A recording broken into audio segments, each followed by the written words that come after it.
Welcome back to my channel. अस्सलाम वालेकुम friends, कैसे हैं आप सब। उम्मीद करती हूँ सब ठीक ठाक होंगे और खैर आफियत से होंगे। तो आज की वीडियो जो आपके साथ शेयर करने वाली हूँ बड़ी ज़बरदस्त है। सर्दियों के लिहाज से है, सर्दियों के हिसाब से यानी कि ठंडे मौसम के हिसाब से अपनी स्किन की केयर कैसे कर सकते हैं। तो आप अपनी स्किन को नेचुरल रंगत देने के लिए, यानी कि अगर आपके चेहरे पर दाग धब्बे हैं, छाइयाँ हैं, ऑयल सा आ जाता है या ब्लैक हेड्स वाइट हेड्स बन जाते हैं, अगर आप ज़्यादा वक्त धूप में गुजारती हैं तो इस टिप का लाजमी इस्तेमाल करें। 1 चम्मच आपने बेसन लेना है और इसमें आपने रोज़ वाटर हस्ब ज़रूरत लेना है ताकि हमारे पास एक अच्छा सा मिक्सचर तैयार हो सके। और आप देख सकते हैं मैंने और ऐड कर लिया है ताकि हमारा ये अच्छा सा टेक्सचर तैयार हो जाए और जो हमारे स्किन पर भी अप्लाई हो सके एज अ मास्क। तो skin whitening winter face mask है जो आपकी स्किन को लाजवाब बना देगा।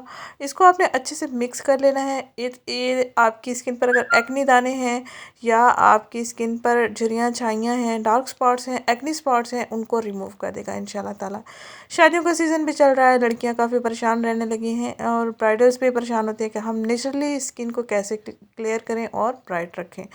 अब मैंने इसमें लेमन जूस ऐड कर लिया है और ऑलिव ऑयल ऐड कर लिया है। ऑलिव ऑयल 2 से 3 ड्रॉप्स और लेमन जूस आपने आधा चाय का चम्मच लेना है। इनको अच्छे से मिक्स कर लेना है और उसके बाद आपने फेस को सबसे पहले अच्छे से पानी से साफ़ कर लेना है और उसके बाद आपने इसको अप्लाई करना है फेस पर। तकरीबन 5 से 6 मिनट आपने स्किन पर इसको मलते रहना है, यानी कि मसाज करते रहना है। और उसके बाद नीम गर्म पानी से, यानी कि फ्रेश पानी जो होता है, ठंडा ना हो ज़्यादा, गर्म भी ना हो ज़्यादा, इस तरीके का पानी होना चाहिए।